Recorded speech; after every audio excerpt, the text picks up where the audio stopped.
In today's video, I'm going to teach you how to check your PayPal ID. This is especially useful if you're setting up a website, integrating a payment system, or you've been asked to provide a PayPal merchant ID for verification or invoicing.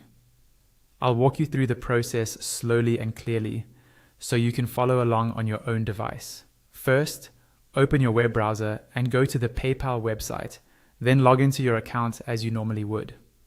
Once you're signed in, you'll land on your PayPal dashboard. This is your main account overview page, sometimes called the summary page. Here, you'll usually see your balance, recent activity, and shortcuts to send or request money. From this dashboard, move your eyes to the very top right corner of the screen. You should see a small gear icon which represents your account settings. It's usually located right next to the log out option. Click on that gear icon. This will take you away from the main dashboard and into the settings area for your account.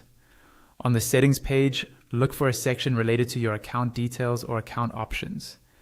The layout can change slightly over time, but in general, this is where PayPal groups all of the information and tools that are tied directly to your account, such as your profile, security, and business information if you have a business account.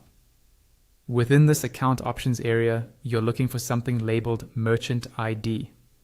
This is the term PayPal uses for the unique identifier associated with your account for payments. Take a moment to scroll if you don't see it immediately.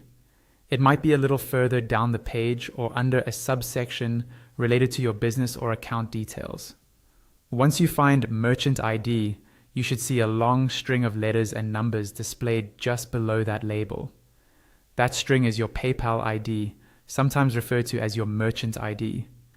It's different from your email address, and this is often what third-party platforms or integrations will ask for when they want a secure way to link to your PayPal account without exposing your email.